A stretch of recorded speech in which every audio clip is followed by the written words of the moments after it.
आपने मुझे एक घर से निकाला, लिख के ले लीजिए।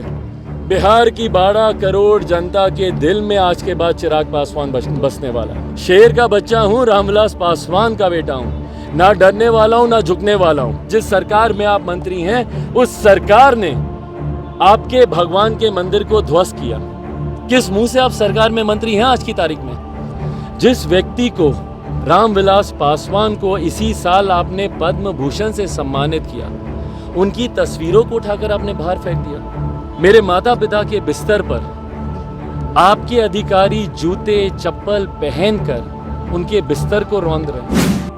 रामविलास पासवान के दिल्ली आवास 12 जनपद को खाली कराने का एक वीडियो सोशल मीडिया पर काफी तेजी से वायरल हो रहा है, जिसमें केंद्र सरकार द्वारा भेजी गई टीम के द्वारा भारत रत्न बाबा साहब की मूर्ति और देश के दूसरे अंबेडकर कहे जाने वाले पद्म विभूषण रामविलास पासवान की फोटो को अपमानजनक तरीके से सड़क पर फेंक दिया गया, जिस पर अब तेजी से केंद्र की भाजपा सरकार के खिलाफ जबरदस्त आक्रोश दलित वर्ग और आम लोगों की ओर से सामने आ रहा है। हालांकि चिराग पासवान ने अपने दिवंगत पिता को आवंटित सरकारी बंगला खाली कर दिया है। चिराग पासवान आज दिल्ली से पटना लौटे।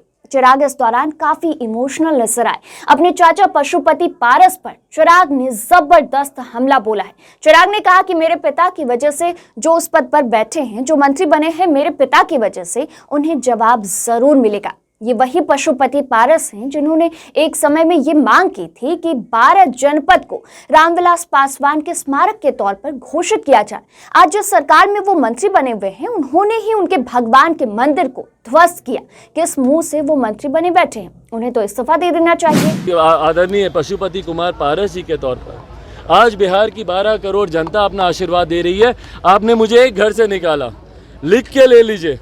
बिहार की 12 करोड़ जनता के दिल में आज के बाद चिराग पासवान बसने वाला है। चिराग पासवान को आप कितना तोड़ने की कोशिश कर लें, कितना झुकाने की कोशिश कर लें, बार बार कहता हूँ, शेर का बच्चा हूँ, रामविलास पासवान का बेटा हूँ, ना डरने वाला हूँ ना झुकने वाला हूँ।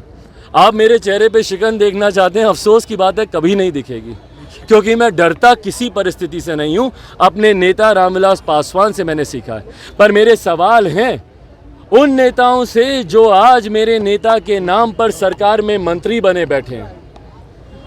भाई वो दौर था जब आप मांग करते थे, मैं पशुपति कुमार पारस जी की बात कर रहा हूँ, आदरणीय चाचा जी की।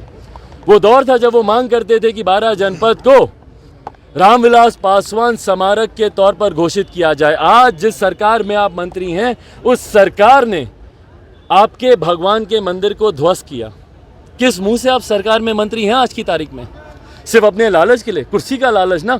तो आज आपने दिखा दिया ना, बता दिया ना कि भैया कुर्सी के लालच में आपने परिवार को तोड़ने का काम किया, अपने पार्टी को तोड़ने का काम किया, और आज अपने ही भगवान के मंदिर को ध्वस्त होता देखकर आप खामोशी से बैठे हैं। भाई यही मेरे नेता थे जिन्होंने अपने सिद्धांतों से कभी समझौता नहीं किया। 2002 में अगर उन्हें घर की परवाह होती, मकान की परवाह होती, तो कभी सिटिंग मंत्री के तौर पर वो इस्तीफा नहीं देते। उन्होंने केंद्रीय मंत्री पद से इस्तीफा दिया, पर कभी उन्होंने घर के लिए या अपने सिद्धांतों से किसी से समझौता नहीं किया। और आज वही लोग उनके भाई मंत्री बने बैठे हैं। भाई ईमानदारी की बात है, ईमानदारी की बात है भैया, कि ये सब बिहार की जनता देख रही है, और खास तौर पर वो दलित महादलित समुदाय देख रहा है, वो पिछड़ा वर्ग देख रहा है। इसी घर से मंडल कमीशन की नींव रखी गई थी। 12 जनपद से ही मेरे नेता आदरणीय रामविलास पासवान ने पिछड़ा समाज को आरक्षण देने का काम किया। इसी घर से उन्होंने उस संविधान की रचना की जिसमें सबसे पहली बार ऊंची जाति के गरीब वर्ग के लोगों की आरक्षण की मांग की गई थी। इसी घर में दलित समाज हो, महादलित समाज के लोग हों, उनके सम्मान के संरक्षण के लिए जब अनुसूचित जाति जनजाति एट्रोसिटी एक्ट को जब ध्वस्त करने की बात की गई, जब उसे धूमिल करने की बात की, तो मेरे नेता ने उस वक्त भी बंगले की चिंता नहीं की, मौजूदा केंद्र सरकार को अल्टीमेटम देने का काम किया। वहीं चिराग का दर्द इस बात को लेकर भी छलका कि उनकी मां और उनके पिता के बिस्तर पर अधिकारी जूते चप्पल पहनकर बिस्तर को रौंद रहे थे, जिस बिस्तर पर उनके पिता सोते थे। जो सरकार में निर्णय लेते, मैं उनकी बात कर रहा हूँ। क्यों उन्होंने फोन पर दूसरे मंत्री को ये कहा कि बिहार का भविष्य है चिराग, हम लोग को इनके मैटर में हस्तक्षेप नहीं करना चाहिए, मौजूदा परिस्थिति जैसी चल रही है चलते रहने दिया जाना चाहिए। उनके इस वादे पर उस रात मैं अपने परिवार के साथ 12 जनपद पे रुका और अगले दिन जिस तरीके से फोर्स भिजवा कर, भैया इतना क्या बुरा किया कि जिस तरीके से आपने फोर्स भिजवाई और जिस तरीके से उस फोर्स ने आकर हम लोग के सामान को बाहर फेंकने का काम किया। मेरे पिता की तस्वीरों को, मुझे दुख इन बातों का, जो मैंने कहा कि मुझे दुख है, घर मुझे आज नहीं तो कल खाली करना था, कोई दिक्कत है नहीं है भैया, मैंने कर दिया। आपने 3 घंटे में मैंने घर खाली किया, मुझे कोई दिक्कत नहीं है उस बात की। पर जिस तरीके से मेरे पिता की तस्वीरों को उठा कर बाहर फेंका गया, जिस व्यक्ति को, रामविलास पासवान को इसी साल आपने पद्म भूषण से सम्मानित किया, उनकी तस्वीरों को उठाकर आपने बाहर फेंक दिया। संविधान के रचयिता डॉक्टर बाबा साहेब भीमराव अंबेडकर की मूर्तियों को उठाकर आपने घर के बाहर फेंका। मेरे पिताजी की नेम प्लेट, ये तस्वीरें आप ही सबके उस पर मैंने देखी हैं, आप ही सबके माध्यम से मेरे पास वो तस्वीरें आई हैं, क्योंकि मैं तो दिन में ही घर से बाहर चला गया था।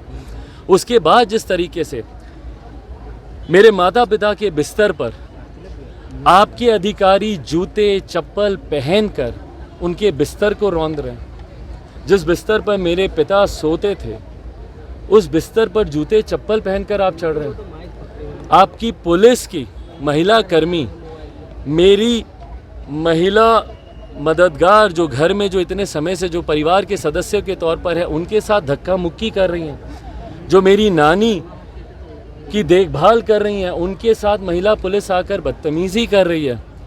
मुझे ये कारण समझ में नहीं आया कि क्यों, जब हम लोग घर खाली करने को तैयार थे तो इस तरीके से घर को खाली करवाने की क्या जरूरत थी, किसके दिशा निर्देश पर? क्या मुख्यमंत्री नीतीश कुमार जी का इतना दबाव था कि भैया चिराग पासवान को बेइज्जत करो, क्योंकि उन्होंने मेरे पिता को बेइज्जत पहले वो कर चुके हैं, कि उनको बेइज्जत करके निकालो? क्या ये चाहते हैं मुख्यमंत्री नीतीश कुमार? भाई कोई दिक्कत नहीं है, मेरी इज्जत, मेरे मान सम्मान की जिम्मेदारी बिहार की 12 करोड़ जनता ने उठा रखी है। जब 12 करोड़ जनता मुझे इज्जत दे रही है, आपके फेंकने से या आपके मुझे घर के बाहर फेंकवाने से चिराग पासवान को कोई फर्क नहीं पड़ता।